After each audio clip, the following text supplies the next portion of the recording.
எல்லோருக்கும் அதிர்ச்சி அளிக்கக்கூடிய வகையில் ஈரான் ஒரு காரியத்தை செஞ்சிருக்கிறது. இந்திய பெருங்கடலில் டீகோ கார்சியா என்ற தீவுகள் இருக்கிறது. இந்த தீவுகளில் அமெரிக்காவினுடைய இராணுவ தளம் இருக்கிறது. இந்த டீகோ கார்சியா தீவுக்கும் ஈரானுக்கும் இடையில் இருக்கக்கூடிய தூரம் 4000 கிலோமீட்டர். நேற்றைய தினம் ஈரான் டீகோ கார்சியா தீவில் இருக்கக்கூடிய அமெரிக்க இராணுவ தளத்தின் மீது ஏவுகணையை கொண்டு தாக்கி இருக்கிறது. ஏவுகணை அங்கே விமான தளத்தை போய் தாக்கலை, இடைமறிக்கப்பட்டு அழிக்கப்பட்டு விட்டது. ஆனால் அதே சமயத்தில் ஈரான் இன்னைக்கு அமெரிக்காவுக்கு என்ன உணர்த்தி இருக்குன்னு சொன்னால், ஏதோ கட்டாரில் இருக்கிற சவுதியில் இருக்கக்கூடிய அமெரிக்க இராணுவ தளங்களை மட்டுமல்ல, 4000 கிலோமீட்டர் தொலைவில் இருக்கக்கூடிய டீகோ கார்சியா போன்ற இடங்களையும் அங்கே இருக்கக்கூடிய அமெரிக்காவினுடைய இராணுவ தளத்தையும் எங்களால் தாக்க முடியும், அழிக்க முடியும் என்பதை இன்றைக்கு உலகத்துக்கு தெரிவித்திருக்கிறது. டொனால்டு ட்ரம்ப் திரும்ப சொல்றார், ரெஜிம் சேஞ்ச் அப்படின்றார். அங்க இருக்கக்கூடிய அரசாங்கத்தை மாற்ற வேண்டும். எதற்காக? அந்த அரசாங்கம் மாறி அந்த இடத்துல ஈரான் நாட்டில் அமெரிக்காவினுடைய ஒரு பொம்மை அரசாங்கம், கைப்பாவை அரசாங்கத்தை கொண்டு வந்து அமர்த்த வேண்டும். அப்படி அமர்த்தி விட்டால் ஈரான் நாட்டினுடைய எண்ணெய் வளத்தை எல்லாம் கொள்ளையடிக்க முடியும். ஆக இந்த மேற்காசிய பகுதியை பொறுத்தவரையில் உலகத்தினுடைய உயிர் நாடி அந்த பகுதி தான். உலகத்துக்கே எண்ணெய் சப்ளை செய்யக்கூடிய பகுதி இந்த மேற்காசியா தான். கிட்டத்தட்ட மேற்காசியாவில் இருக்கக்கூடிய எல்லா நாடுகளையும் தன்னுடைய கைப்பிடிக்குள் அமெரிக்கா கொண்டு வந்து விட்டது, ஈரான் நாட்டை தவிர. ஈரான் நாடு ஒன்று மட்டும் அமெரிக்காவினுடைய சொற்படி நடக்காமல் இருக்கக்கூடிய நாடு. ஆகவே தான் அங்கே ஒரு ஆட்சி மாற்றத்தை, ரெஜிம் சேஞ்ச் ஏற்படுத்தி அந்த ஈரான் நாட்டையும் தன்னுடைய கைப்பிடிக்குள் கொண்டு வந்து விட்டால் உலகத்தில் இருக்கக்கூடிய ஒட்டுமொத்தமான எண்ணெய் வளமும் தன்னுடைய கைப்பிடிக்குள் இருக்கும். அப்போ அதை கையில் வச்சுக்கிட்டு இந்த உலகத்தையே தன்னால் ஆட்டிவிக்க முடியும் என்பதுதான் அமெரிக்க ஏகாதிபத்தியத்தினுடைய கனவு. ஆகவே ஈரான் மீது படையெடுத்திருக்கிறது. அதனால் அமெரிக்காவுக்கு எந்த விதமான நன்மையும் கிடையாது. இஸ்ரேலினுடைய தூண்டுதலின் பேரில் இஸ்ரேல் அமெரிக்காவை அந்த போரில் இழுத்து விட்டு விட்டது என்பதெல்லாம் உண்மை அல்ல.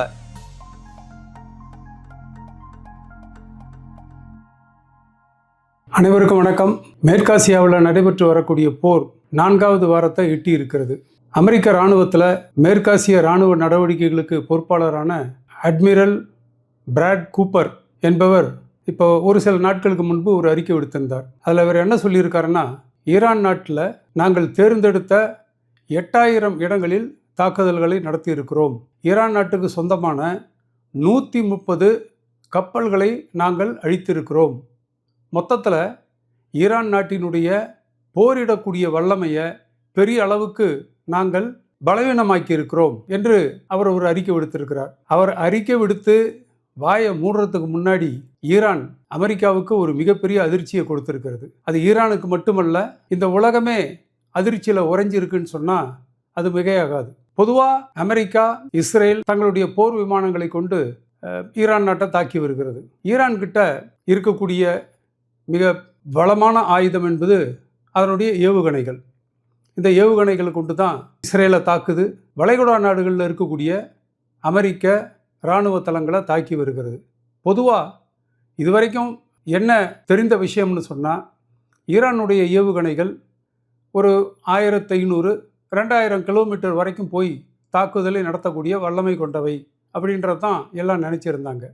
ஆனால் எல்லோருக்கும் அதிர்ச்சி அளிக்கக்கூடிய வகையில் ஈரான் ஒரு காரியத்தை செஞ்சிருக்கிறது. இந்திய பெருங்கடலில் டீகோ கார்சியா என்ற தீவுகள் இருக்கிறது. இந்த தீவுகளில் அமெரிக்காவினுடைய இராணுவ தளம் இருக்கிறது. இந்த டீகோ கார்சியா தீவுக்கும் ஈரானுக்கும் இடையில் இருக்கக்கூடிய தூரம் 4000 கிலோமீட்டர். நேற்றைய தினம் ஈரான் டீகோ கார்சியா தீவில் இருக்கக்கூடிய அமெரிக்க இராணுவ தளத்தின் மீது ஏவுகணையை கொண்டு தாக்கி இருக்கிறது. ஏவுகணை அங்கே விமான தளத்தை போய் தாக்கலை, இடைமறிக்கப்பட்டு அழிக்கப்பட்டு விட்டது.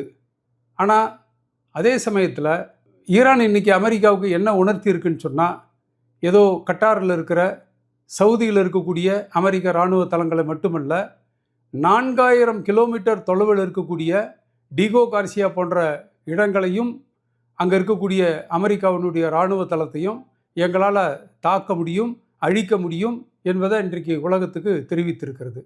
இப்போ இந்த 4000 கிலோமீட்டர் ரேஞ்ச் இருக்கக்கூடிய ஏவுகணைகளை ஈரான் பயன்படுத்துதுன்னா, அநேகமாக எல்லா ஐரோப்பிய நாடுகளையும் ஈரானால் தாக்க முடியும், அழிவை உண்டு பண்ண முடியும். இது இன்றைக்கு ஒரு அதிர்ச்சியான விஷயமாக வெளிப்பட்டு இருக்கிறது.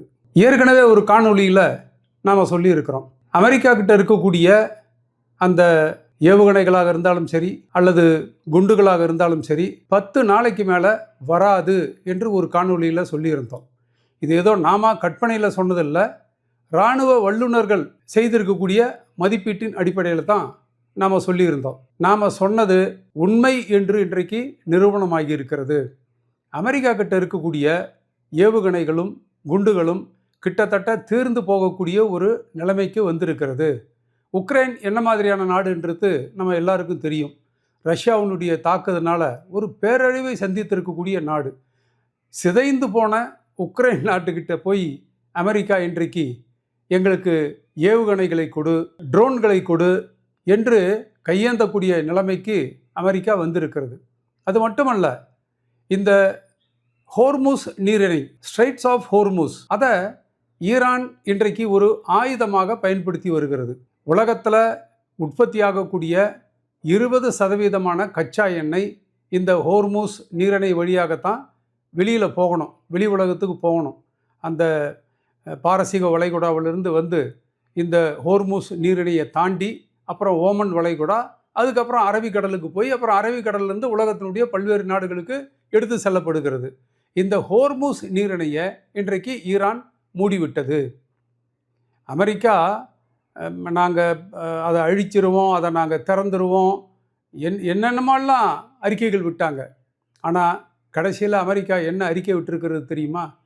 ஹோர்முஸ் நீரிணையை மீண்டும் திறப்பதற்கு எல்லா நாடுகளும் தங்களுடைய போர்க்கப்பல்களை ஹோர்முஸ் நீரிணைக்கு அனுப்ப வேண்டும் அப்படின்னு ஒரு வேண்டுகோள் விடுத்திருக்கிறது. ஒரு நகைப்புக்கிடமான ஒரு விஷயந்தான்.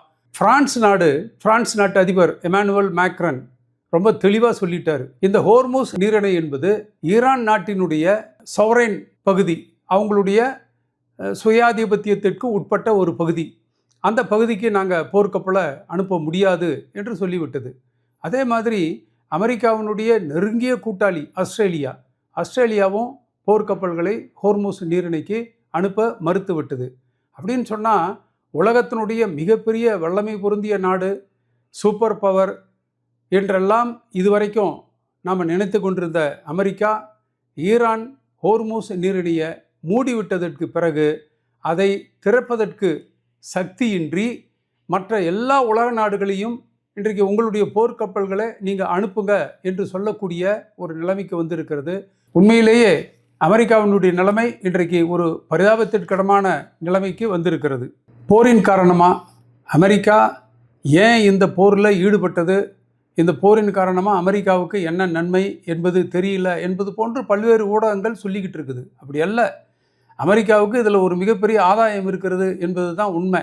ஆனால் இன்றைக்கு இந்த போரில் ஈடுபட்டதன் காரணமாக உண்மையிலேயே அமெரிக்காவினுடைய பலவீனம் எது, பலம் எது என்பதெல்லாம் அம்பலப்பட்டு விட்டது.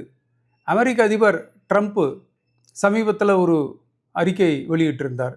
அதில் அவர் என்ன சொல்கிறாருன்னா, ஈரான் வேண்டுமானால் தன்னுடைய எண்ணெயை மார்க்கெட்டில் விற்றுக்கலாம். கடந்த பல 10 ஆண்டுகளாக அமெரிக்கா ஈரான் மீது பொருளாதார தடைகளை விதித்திருந்தது, சாங்ஷன்ஸ் விதித்திருந்தது. அதன்படி ஈரான் கிட்டேருந்து எந்த ஒரு நாடும் எண்ணெய் வாங்கக்கூடாது என்று அமெரிக்கா கட்டளையிட்டு இருந்தது. ஆனால் இன்றைக்கி பார்த்தோம்னு சொன்னால் ஈரான் மார்க்கெட்டில் தன்னுடைய எண்ணெயை விற்றுக்கொள்ளலாம் அப்படின்னு சொல்லி இருக்கிறது.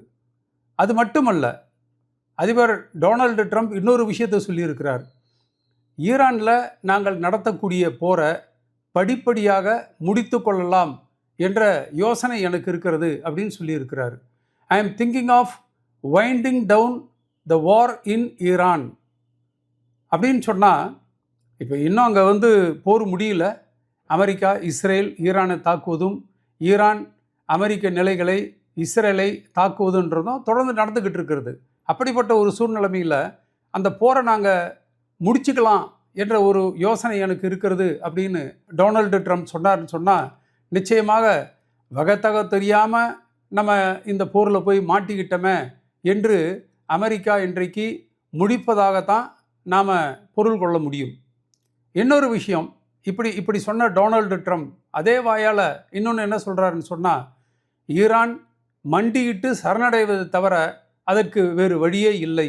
There is no option before Iran other than surrendering. அதுவும் சொல்லியிருக்கிறார். அப்போது ட்ரம்ப்பை பொறுத்த வரையில் வாயில் வந்ததெல்லாம் பேசக்கூடியவர், அவர் உளரக்கூடியவர் அப்படின்ற மாதிரியான ஒரு அபிப்பிராயம் மக்கள் மத்தியில் இருக்குது. அப்போ அவர் சொல்லி 2-3 விஷயங்கள் பாருங்கள். ஒன்று, ஈரான் மண்டிட்டு சரணடைவதை தவிர வேறு வழி இல்லை. ஒன்று, ஈரான் மார்க்கெட்டில் தன்னுடைய எண்ணெயை விற்றுக்கொள்ளலாம். ஈரானில் நாங்கள் நடத்தி கொண்டிருக்கக்கூடிய போரை முடித்து கொள்ளலாம் என்ற யோசனை எனக்கு இருக்கிறது. இப்போ இந்த ஸ்டேட்மெண்ட்லாம் நீங்கள் பார்த்தோம்னு சொன்னால், ஈரான் சரணடைவதை தவிர வேறு வழி இல்லை என்பது, அது வழக்கமாக இப்படிப்பட்ட அறிக்கைகளை விடுவது என்பது டொனால்டு ட்ரம்ப்பினுடைய சுபாவம். ஆனால் வேறு 2 அறிக்கைகள் இருக்குது பாருங்கள். ஈரான் பல 10 ஆண்டுகளாக ஈரான் சந்தையில் தன்னுடைய எண்ணெயை விற்பதற்கு தடை விதித்திருந்த அமெரிக்கா இப்போ இறங்கி வந்து ஈரான் வேணும்னா தன்னுடைய எண்ணெயை சந்தையில் ஓப்பன் மார்க்கெட்டில் விற்றுக்கலாம் அப்படின்னு சொல்கிறது என்பதும், அதே மாதிரி ஈரான் போரை முடித்து கொள்ளலாம் என்ற யோசனை எனக்கு இருக்கிறது என்று சொல்வது என்பதும் இது சாதாரண விஷயங்கள் அல்ல. நிச்சயமாக அமெரிக்கா ஈரானுடனான அந்த போரில் வகைத்தொகை தெரியாமல் மாட்டிக்கிட்டு இருக்கிறாங்க என்பது தான் என்ற அந்த மனநிலையை தான் டொனால்டு ட்ரம்ப்பினுடைய இந்த அறிக்கைகள் இன்றைக்கு வெளிப்படுத்துகின்றன. இப்போ அமெரிக்காவுக்கு, குறிப்பாக டொனால்டு ட்ரம்ப்புக்கு என்ன சிக்கல்? நீங்கள்லாம் கேள்விப்பட்டிருக்கலாம், அமெரிக்காவில் மிட்டம் தேர்தல் வரப்போகுதுன்றாங்க. அது என்ன மிட்டம் தேர்தல்? இப்போ அமெரிக்காவில் என்ன சிஸ்டம் அப்படின்னு சொன்னால், ஒருத்தர் அதிபராக வந்தாருன்னு சொன்னால் 4 ஆண்டு காலத்திற்கு அவர் பதவியில் இருப்பார். அப்போ அவர் பதவி ஏற்றதிலிருந்து 2 ஆண்டுகள் முடிந்தவுடன் அமெரிக்க நாடாளுமன்றத்துக்கு தேர்தல் நடக்கும். அமெரிக்க ஹவுஸ் ஆஃப் ரெப்ரசன்டேட்டிவ்ஸ் என்று சொல்லக்கூடிய பிரதிநிதிகள் சபை, அதற்கான 435 இடங்களுக்கு தேர்தல் நடக்கப் போகிறது. அதே மாதிரி மேலவை அப்படின்னு நாம் சொல்கிற ஹவுஸ் ஆஃப் செனட், இந்த ஹவுஸ் ஆஃப் செனட்டில் 100 இடங்கள் இருக்கிறது. அந்த 100 இடங்களில் 33லிருந்து 34 இடங்கள் வரைக்கும் இப்போ தேர்தல் நடக்கப் போகுது. இந்த தேர்தல் வந்து நவம்பர் மாதத்தில் நடக்கப் போகிறது அமெரிக்காவில். அப்போது அமெரிக்க நாடாளுமன்றத்தில் யாருடைய கை ஓங்க போகிறது? இன்றைக்கு டொனால்டு ட்ரம்ப் இருக்கக்கூடிய குடியரசுக் கட்சியினுடைய கை ஓங்க போகிறதா, அல்லது டொனால்டு ட்ரம்ப்புக்கு எதிராக இருக்கக்கூடிய ஜனநாயக கட்சியினுடைய கை ஓங்க போகிறதா அப்படின்றத நவம்பரில் நடக்கக்கூடிய இந்த மிட்டம் தேர்தல் முடிவு செய்துவிடும். இதில் கிட்டத்தட்ட அந்த தேர்தலுக்கான பிரச்சாரம் இப்போவே ஆரம்பித்து விட்டது. அந்த தேர்தலில் குடியரசுக் கட்சியினர், அதாவது டொனால்டு ட்ரம்ப்பினுடைய கட்சியினர் கிட்டத்தட்ட ஒரு டிஃபென்சிவ் பொசிஷனில் இருக்கிறாங்க. என்ன சொன்னால், ஜனநாயக கட்சியினர் தங்களுடைய பிரச்சாரத்தை ஆரம்பிச்சிட்டாங்க. போர் ஆரம்பிக்கிறதுக்கு முன்னாடி, ஈரான் மேலே அமெரிக்கா தாக்குதலை தொடுப்பதற்கு முன்னால் பெட்ரோல் விலை, அமெரிக்காவில் பெட்ரோலை கேஸ் அப்படின்னு சொல்கிறாங்க, அதனுடைய விலை என்ன இருந்ததோ அதை விட இப்பொழுது 4 வாரம், கிட்டத்தட்ட 1 மாதம் ஆக போகிறது. இந்த ஒரே மாதத்தில் அந்த கேஸினுடைய விலை 40% உயர்ந்திருக்கிறது. அது மட்டுமல்ல, அமெரிக்காவில் இருக்கக்கூடிய அத்தியாவசிய பொருட்கள், கிராசரிஸ் என்று சொல்லக்கூடிய பலசரக்கு பொருட்கள், இதனுடைய விலையிலெல்லாம் தாறுமாறாக ஏற ஆரம்பிச்சிருக்கிறது. அப்போ ஜனநாயக கட்சியினர் இன்றைக்கு தேவையின்றி, காரணமின்றி டொனால்டு ட்ரம்ப் அமெரிக்காவை இந்த போரில் ஈடுபடுத்தி இருக்கிறார். இந்த போரின் காரணமாக அமெரிக்க மக்களுக்கு எந்த விதமான நன்மையும் கிடையாது. ஆனால் அதே சமயத்தில் அமெரிக்க மக்களுக்கு என்ன மாதிரியான கஷ்டங்கள் இன்றைக்கு வந்து இருக்கிறது, இதற்கெல்லாம் காரணம் குடியரசுக் கட்சி, டொனால்டு ட்ரம்ப் என்ற முறையில் தங்களுடைய பிரச்சாரத்தை இன்றைக்கு அவர்கள் நடத்தி கொண்டு இருக்கிறார்கள். குறிப்பாக விலைவாசி உயர்வு, அதே மாதிரி குழந்தைகள் நலம், அப்புறம் பொது சுகாதாரம், விலைவாசி உயர்வு, அத்தியாவசிய பொருட்கள், கிராசரிஸ் என்று சொல்லக்கூடிய பலசரக்கு பொருட்களினுடைய விலைவாசி, இது போன்ற பிரச்சனைகளை இன்றைக்கு ஜனநாயக கட்சியினர் ஹைலைட் பண்ணிக்கிட்டு இருக்கிறாங்க. இது டொனால்டு ட்ரம்ப்புக்கும் அவர் சார்ந்திருக்கக்கூடிய குடியரசுக் கட்சிக்கும் ஒரு மிகப்பெரிய பிரச்சனையை உண்டு பண்ணி இருக்கிறது. அநேகமாக நிலைமை இதே மாதிரி போணுச்சின்னு சொன்னால், நவம்பர் மாதம் நடக்கக்கூடிய அந்த மிட்டம் தேர்தல்களில் குடியரசுக் கட்சி, டொனால்டு ட்ரம்ப்பினுடைய தலைமை படுதோல்வி அடையும் என்பதுதான் அரசியல் நோக்கர்களுடைய கருத்தாக இன்றைக்கு இருக்கிறது. ஆகவே தான் இதை மனசில் வச்சுக்கிட்டு தான் டொனால்டு ட்ரம்ப் ஈரான் மார்க்கெட்டில் எண்ணெயை கொண்டுக்கிட்டு போய் விற்றுக்கலாம், நாங்கள் அனுமதிக்கிறோம், அதே மாதிரி ஈரான் போரை முடிச்சுக்கலாமா என்ற யோசனை எனக்கு ஏற்பட்டு இருக்கிறது என்றெல்லாம் தடுமாற்றத்துடன் பேசுறதனுடைய காரணம் என்பது இன்றைக்கு அவர் யோசனையின்றி ஆரம்பித்த இந்த போரின் காரணமாக அமெரிக்க மக்களுக்கு ஏற்பட்டிருக்கக்கூடிய நெருக்கடி பிரச்சனை.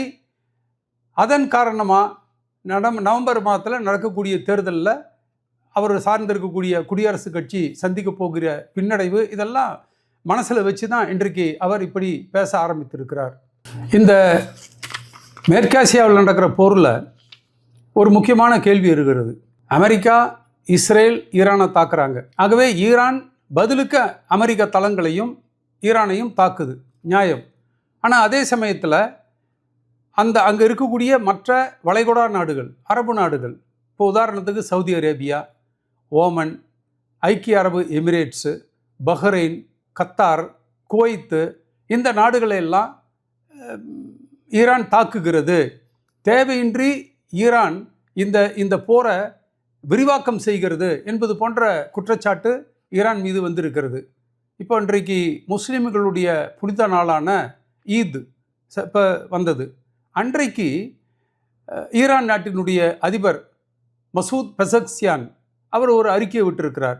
அதில் அவர் என்ன சொல்லியிருக்காருன்னா, இந்த வளைகுடா பகுதியில் இருக்கக்கூடிய அந்த நாடுகள் எல்லாம் எங்களுடைய சகோதரர்கள், பாருங்கள், அந்த நாடுகள் எல்லாம் எங்களுடைய சகோதரர்கள், இந்த நாடுகளை தாக்க வேண்டும் என்ற எந்த விதமான நோக்கமும் எங்களுக்கு கிடையாது.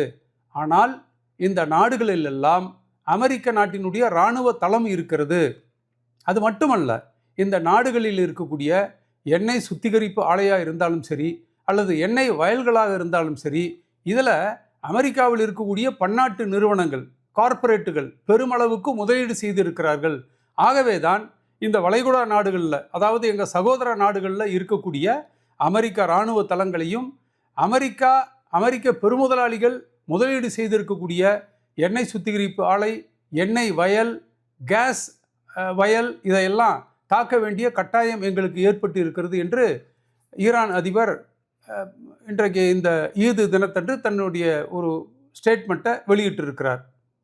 இதில் ஒரு முக்கியமான கேள்வி, பொதுவாக எல்லா ஊடகத்திலையும் சொல்லக்கூடிய ஒரு விஷயம், அமெரிக்கா தேவையில்லாமல் இந்த ஈரான் மேலே தாக்குதல் தொடுத்திருக்கிறது. இன்னும் சொல்லப்போனால் இஸ்ரேல் கொடுத்த நிர்பந்தத்தின் காரணமாக அமெரிக்கா ஈரான் மீது தாக்குதலை தொடுத்து இருக்கிறது அப்படின்றலாம் பல்வேறு ஊடகங்களில் பொதுவான கருத்து அப்படி தான் தெரிவிக்கப்படுகிறது. அது உண்மை அல்ல. ஈரான் மீது அமெரிக்கா தொடுத்திருக்கக்கூடிய இந்த தாக்குதலினால் நிச்சயமாக அமெரிக்காவுக்கு பெரிய நன்மை உண்டு. ஆனால் அந்த நன்மை அமெரிக்காவில் இருக்கக்கூடிய யாருக்கு அப்படின்றது தான் ஒரு பெரிய கேள்வி. இந்தியாவில் இருக்கிற மாதிரியே அமெரிக்காவிலையும் 2 உலகங்கள் இருக்கிறது. அது என்ன 2 உலகங்கள்? ஆமாம், ஒரு உலகம் அங்கே இருக்கக்கூடிய உழைப்பாளி மக்கள், நடுத்தர வர்க்க மக்கள், இது ஒரு உலகம். இன்னொரு உலகம் என்பது பெரிய கார்ப்பரேட்டுகள், குறிப்பாக பன்னாட்டு முதலாளிகள். அவங்க கையில் தான் இன்றைக்கு அந்த நாட்டினுடைய ஆட்சி அதிகாரம் இருக்கிறது. கார்ப்பரேட்டுகள் அவங்க கையில் தான் இருக்கிறது. அப்போ இந்த போர்னால் அமெரிக்காவில் இருக்கக்கூடிய உழைப்பாளி மக்கள், நடுத்தர வர்க்க மக்களுக்கு எந்த விதமான பயனும் கிடையாது. ஆனால் அமெரிக்காவினுடைய பெரிய கார்ப்பரேட்டுகளுக்கு இன்றைக்கு கொள்ளை லாபம் கிடைத்து கொண்டு இருக்கிறது. உதாரணமாக அமெரிக்காவில் இந்த போர் ஜெட் விமானங்கள், ஏவுகணைகள், இப்படிப்பட்ட இந்த இராணுவ தளவாடங்களை எல்லாம் உற்பத்தி செய்வது அமெரிக்க அரசாங்கம் கிடையாது. மாறாக பெரிய கார்ப்பரேட்டுகள், லாக்ஹீட் மார்டின் போன்ற பெரிய கார்ப்பரேட்டுகள். அவன் பார்த்திங்கன்னா பல வருடங்களாக ஆயுதங்களை உற்பத்தி செய்து, ஏவுகணைகளை, துப்பாக்கிகளை, போர் விமானங்களை உற்பத்தி செய்து அதெல்லாம் ஒரு பக்கம் தேங்கி கிடக்குது, துருப்பிடிச்சிக்கிட்டு இருக்குது. எங்கேயாவது போர் நடந்தால் தான் இந்த ஆயுதங்கள் எல்லாம் விற்பனையாகும். அது விற்பனையானால் தான் லாக்ஹீட் மார்டின் போன்ற பெரு கார்ப்பரேட்டுகளுக்கு லாபம் கிடைக்கும். ஆகவே தான் இன்றைக்கு டொனால்டு ட்ரம்ப் லாக்ஹீட் மார்டின் போன்ற கார்ப்பரேட்டுகள், ஆயுதங்களை உற்பத்தி செய்யக்கூடிய கார்ப்பரேட்டுகளுக்கு கொள்ளை லாபத்தை உண்டாக்கக்கூடிய வகையில் இன்றைக்கு ஈரான் மீது போர் தொடுத்து இருக்கிறார். அமெரிக்காவை பொறுத்த வரையில் அமெரிக்காவில் ஆயுதங்களை உற்பத்தி செய்து குவிக்கக்கூடிய அந்த மரண வியாபாரிகளை, பெரிய கார்ப்பரேட்டுகளை பொறுத்த வரைக்கும் உலகத்தில் எங்கேயாவது போர் நடந்து கொண்டே இருக்க வேண்டும். அப்பொழுது தான் அவங்க உற்பத்தி செய்யக்கூடிய ஆயுதங்கள் விற்பனையாகும். அப்போ தான் அவங்களுக்கு கொள்ளை லாபம் கிடைக்கும். ஆகவே தான் இன்றைக்கு அமெரிக்கா இந்த போரில் இறங்கி இருப்பது என்பது அமெரிக்காவுக்கு எந்த விதமான நன்மையுமே கிடையாது என்று சொல்வதில் அது பொருளற்றது. உண்மையிலேயே அமெரிக்காவுக்கு இதனால் லாபம் இருக்கிறது. ஆனால் கார்ப்பரேட்டுகளுக்கு லாபம் இருக்கிறது. அது மட்டுமல்ல, இன்றைக்கே அமெரிக்கா மார்த்தொட்டி கொள்ளுகிறது. டொனால்டு ட்ரம்ப் மார்த்தட்டி கொண்டு சொல்கிறார், உலகத்திலேயே அதிகமாக இன்றைக்கு பெட்ரோலியம் உற்பத்தி செய்யக்கூடிய நாடு அமெரிக்கா தான் என்று சொல்லி. இந்த வளைகுடா நாடுகளில், மேற்காசிய நாடுகளிலே பார்த்தோம்னு சொன்னால் கிட்டத்தட்ட எல்லா நாடுகளும் அமெரிக்காவினுடைய கண்ட்ரோலில் இருக்குது. இந்த வளைகுடா நாடுகளில் இருக்கக்கூடிய எண்ணெய் வயல்களில், சுத்திகரிப்பு ஆலைகளில் முதலீடு செய்திருப்பதெல்லாம் அமெரிக்காவினுடைய பெருமுதலாளிகள்.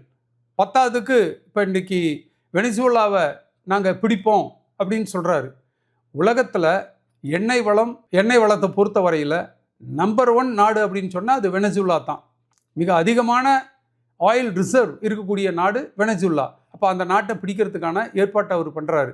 ஏற்கனவே ஈராக்கை பிடிச்சாச்சு, ஏற்கனவே லிபியாவை பிடிச்சாச்சு. கிட்டத்தட்ட இந்த வளைகுடாவில் இருக்கக்கூடிய அந்த நாடுகள் எல்லாம் கிட்டத்தட்ட அமெரிக்காவுக்கு அடிமைகளாக அவர்கள் இருக்கிறார்கள். அப்படின்னு சொன்னால் இன்றைக்கு அமெரிக்காவுக்கு அடிபணியாமல் இருக்கக்கூடிய ஒரே நாடு ஈரான். ஈரான் எண்ணெய் வளத்தில் அநேகமாக உலகத்தில் 2வது அதிகமான எண்ணெய் வளம் கொண்ட நாடு ஈரான். அப்போ அந்த ஈரான் நாட்டில் இருக்கக்கூடிய அரசாங்கம் என்பது அமெரிக்காவுக்கு, அமெரிக்க பெருமுதலாளிகளுடைய கொள்ளைக்கு ஒத்தாசை செய்யக்கூடிய அரசாங்கம் கிடையாது. ஆகவே தான் அந்த ஈரான் நாட்டில் இருக்கக்கூடிய அரசாங்கத்தை மாற்ற வேண்டும். டொனால்டு ட்ரம்ப் திரும்ப சொல்கிறார், ரெஜிம் சேஞ்ச் அப்படின்றார். அங்கே இருக்கக்கூடிய அரசாங்கத்தை மாற்ற வேண்டும். எதற்காக? அந்த அரசாங்கம் மாறி அந்த இடத்துல ஈரான் நாட்டில் அமெரிக்காவினுடைய ஒரு பொம்மை அரசாங்கம், கைப்பாவை அரசாங்கத்தை கொண்டு அமர்த்த வேண்டும். அப்படி அமர்த்தி விட்டால் ஈரான் நாட்டினுடைய எண்ணெய் வளத்தை எல்லாம் கொள்ளையடிக்க முடியும். ஆக இந்த மேற்காசிய பகுதியை பொறுத்தவரையில் உலகத்தினுடைய உயிர் நாடி அந்த பகுதி தான். உலகத்துக்கே எண்ணெய் சப்ளை செய்யக்கூடிய பகுதி இந்த மேற்காசியா தான். கிட்டத்தட்ட மேற்காசியாவில் இருக்கக்கூடிய எல்லா நாடுகளையும் தன்னுடைய கைப்பிடிக்குள் அமெரிக்கா கொண்டு வந்து விட்டது, ஈரான் நாட்டை தவிர. ஈரான் நாடு ஒன்று மட்டும் அமெரிக்காவினுடைய சொற்படி நடக்காமல் இருக்கக்கூடிய நாடு. ஆகவே தான் அங்கே ஒரு ஆட்சி மாற்றத்தை, ரெஜிம் சேஞ்ச் ஏற்படுத்தி அந்த ஈரான் நாட்டையும் தன்னுடைய கைப்பிடிக்குள் கொண்டு வந்து விட்டால் உலகத்தில் இருக்கக்கூடிய ஒட்டுமொத்தமான எண்ணெய் வளமும் தன்னுடைய கைப்பிடிக்குள் இருக்கும். அப்போ அதை கையில் வச்சுக்கிட்டு இந்த உலகத்தையே தன்னால் ஆட்டிவிக்க முடியும் என்பது தான் அமெரிக்க ஏகாதிபத்தியத்தினுடைய கனவு. ஆகவே ஈரான் மீது படையெடுத்திருக்கிறது. அதனால் அமெரிக்காவுக்கு எந்த விதமான நன்மையும் கிடையாது. இஸ்ரேலினுடைய தூண்டுதலின் பேரில் இஸ்ரேல் அமெரிக்காவை அந்த போரில் இழுத்து விட்டது என்பதெல்லாம் உண்மை அல்ல. இன்னொரு முக்கியமான விஷயம், கடந்த 2 நாட்களாக இந்த கான்குன் நகரில் உலக தொழிற்சங்கங்களின் கூட்டமைப்பு, world federation of trade unions, இந்த கூட்டமைப்பில் இணைந்திருக்கக்கூடிய போக்குவரத்து மற்றும் தொலைத்தொடர்பு சங்கங்களினுடைய அந்த அமைப்பினுடைய செயற்குழு கூட்டம் கடந்த 2 நாட்களாக கான்குன் நகரில் நடந்தது. அதில் கலந்து கொள்வதற்காக தான் நான் இந்த மெக்சிகோ நாட்டில் இருக்கக்கூடிய கான்குன் நகருக்கு வந்திருக்கிறேன். இப்போ அங்கேருந்து தான் இந்த காணொலியை நான் பதிவு செய்து கொண்டிருக்கிறேன். இந்த செயற்குழு கூட்டத்தில் 2 முக்கியமான தீர்மானங்கள் நிறைவேற்றப்பட்டிருக்கின்றன. ஒன்று, ஒரு 2-3 நாட்களுக்கு முன்னால் நீங்கள் கேள்விப்பட்டிருக்கலாம், டொனால்டு ட்ரம்ப் சொல்கிறாரு, கியூபாவை எந்த நேரத்தில் வேணாலும் நான் டேக் ஓவர் பண்ணுவேன். இது என்னது இது? கியூபா என்பது தன்னாட்சி உள்ள ஒரு நாடு. அந்த நாட்டை எப்போ வேணாலும் நான் பிடிச்சிக்குவேன், அமெரிக்காவோட இணைச்சிக்குவேன் அப்படின்னு சொல்லியிருக்கிறாரு. கியூபா நாட்டின் மீது பொருளாதார தடை இல்லை, ஒரு பிளாக்கேட் அப்படின்னு சொல்லலாம். அதாவது கியூபா நாட்டுக்குள்ளே எண்ணெய் போகக்கூடாது, உணவுப் பொருட்கள் போகக்கூடாது, மருந்துகள் போகக்கூடாது, மக்களுக்கு அன்றாட வாழ்க்கைக்கு தேவையான அத்தியாவசிய பொருட்கள் எதுவுமே உள்ளே போகக்கூடாதுன்னு சொல்லிட்டு அமெரிக்கா இன்றைக்கு ஒரு பிளாக்கேட், ஒரு தடை விதித்திருக்கிறது. இதன் காரணமாக கிட்டத்தட்ட அங்கே பயன்பாட்டுக்கு மின்சாரமே இல்லாமல், மருத்துவமனைகளுக்கு கூட மின்சாரம் இல்லாமல், ஏன்னா எண்ணெய் அங்கே உள்ளே போகலை இல்லாமல் அந்த நாட்டு மக்கள் ரொம்ப கஷ்டப்பட்டுக்கிட்டு இருக்கிறாங்க. இதே இந்த எங்களுடைய செயற்குழு கூட்டம் கடுமையாக கண்டித்திருக்கிறது. ஏப்ரல் மாதம் 6ஆம் தேதியிலிருந்து 12ஆம் தேதி வரையில் ஒரு வாரம் உலகம் முழுவதும் இருக்கக்கூடிய தொழிற்சங்கங்கள் கியூபாவுக்கு தங்களுடைய ஆதரவை தெரிவிக்கக்கூடிய வகையில், அமெரிக்காவுக்கு தங்களுடைய கண்டனத்தை பதிவு செய்யக்கூடிய வகையில் இயக்கங்களை நடத்துவது என்று இந்த செயற்குழுவில் தீர்மானம் நிறைவேற்றி இருக்கிறது. அது மட்டுமல்ல, உலகம் முழுவதும் இருக்கக்கூடிய தொழிற்சங்கங்களுக்கு, தொழிலாளி வர்க்கத்திற்கு இந்த செயற்குழு கூட்டம் ஒரு அறைகூவல் விடுத்திருக்கிறது. ஏதோ நம்மளுடைய ஆதரவை வாயளவில் தெரிவித்தால் பத்தாது, மாறாக கியூபா மக்களுக்கு உதவி செய்வதற்காக உலகம் முழுக்க இருக்கக்கூடிய தொழிலாளர்களிடம் நிதி வசூல் செய்ய வேண்டும். அந்த நிதியை கியூபாவில் இருக்கக்கூடிய தொழிற்சங்கங்களின் கூட்டமைப்புக்கு கொடுக்க வேண்டும். அதன் மூலம் அந்த உதவி கியூபா மக்களுக்கு சென்றடைவதற்கு வழி ஏற்படும் என்ற ஒரு தீர்மானம் நிறைவேற்றப்பட்டு இருக்கிறது. அடுத்த தீர்மானம், இன்றைக்கு ஈரான் மீது அமெரிக்காவும் இஸ்ரேலும் தொடுத்திருக்கக்கூடிய இந்த போரின் காரணமாக இன்றைக்கு இந்த மேற்காசிய பகுதியில் மட்டுமல்ல, உலகம் முழுவதும் இருக்கக்கூடிய உழைப்பாளி மக்கள், நடுத்தர வர்க்க மக்கள் மிக கடுமையாக பாதித்திருக்கிறாங்க. அடுப்பங்கரைகளுக்கு வரைக்கும் பிரச்சனை வந்துருச்சு. சமையலுக்கு கேஸ் இல்லை. பெட்ரோல் டீசல் விலை ஏறி இருக்கிறது. டீசல் விலை ஏற்றத்தின் காரணமாக அத்தியாவசிய பொருட்களினுடைய விலைவாசி எல்லாம் மிக கடுமையாக உயர்ந்திருக்கிறது. அதே மாதிரி நம்ம டிவியில், யூடியூப்பில் நம்ம பார்க்கலாம், குண்டுகள் வெடிக்கிறது. என்ன மாதிரியான குண்டுகள் வெடிக்கிறது, எவ்வளவு புகை நச்சு வெளியில் வருகிறது. இந்த உலகத்தையே இந்த போர் மேலும் நஞ்சாக மாற்றி கொண்டு இருக்கிறது. சுற்றுச்சூழலுக்கு ஒரு மிகப்பெரிய கேட்டினை இந்த போர் ஏற்படுத்தி கொண்டு இருக்கிறது. ஆகவே இதற்கு காரணமான அமெரிக்காவையும் இஸ்ரேலையும் கண்டித்து தீர்மானம் நிறைவேற்றப்பட்டு இருக்கிறது. இந்த போர் உடனடியாக நிறுத்தப்பட வேண்டும் என்றும் அந்த தீர்மானத்தில் கேட்டுக்கொள்ளப்பட்டிருக்கிறது. இதையும் நான் உங்களுடைய கவனத்துக்கு கொண்டு வரேன். மீண்டும் ஒரு காணொளியில் சந்திக்கலாம். நன்றி.